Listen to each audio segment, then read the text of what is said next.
I'm going to explain to you now macronutrients and how they are broken down. We have 3 macronutrients: proteins, fats, and carbs. And the main one that I want you to focus on is protein. So that's why you have a calorie number to hit and a protein number to hit.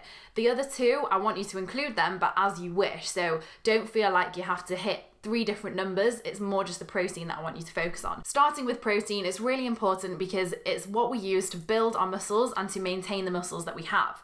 The most obvious source of protein is animal protein. So anything that's an animal, meat or fish, is going to be protein, and that's pretty straightforward. But then we also have other foods that are less well known for their protein content, but nevertheless contain protein. That includes eggs, dairy, tofu, quinoa, nuts. There is slightly more things to consider with the vegetarian sources of protein, as they're going to ramp up your calories in terms of your carbs and your fats, but it's still good news for veggies and vegans that they can hit a decent protein content with what they're eating as well. We need protein to both grow and maintain all of the cells in our body, with hair, bones, nails, and skin made primarily from proteins as well.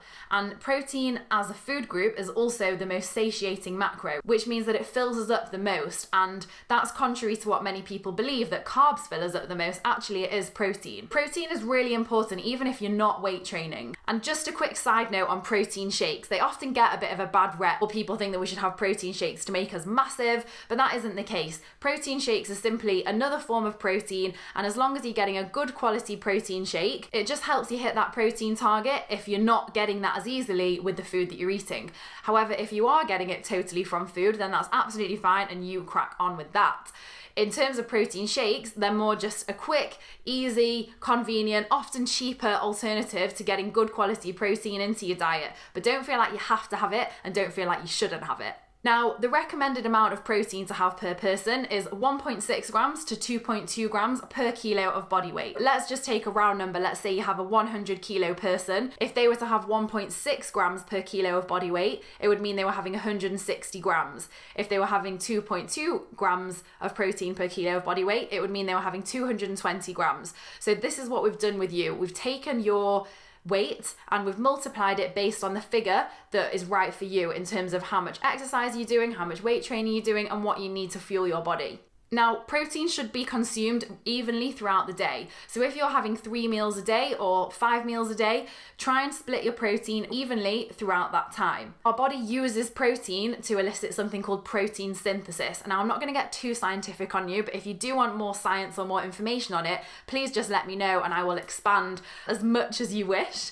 But with protein synthesis, it's essentially our body's way of building up our muscles using that protein. Weight training, that is something that elicits protein synthesis, and it's also something that happens when we eat protein. Now, protein synthesis has a limit. Think of it like this. If you're somebody who regularly cuts your hair, you're supposed to have it cut, I think, a couple of centimeters every 6 to 8 weeks.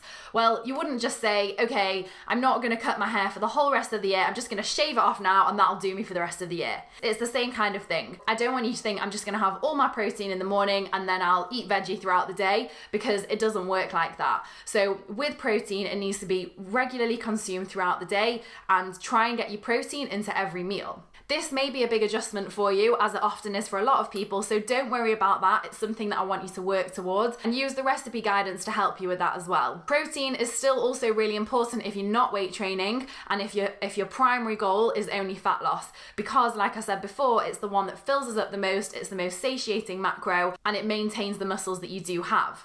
Join me in the next video where I'm going to go carbs, carbs, carbs.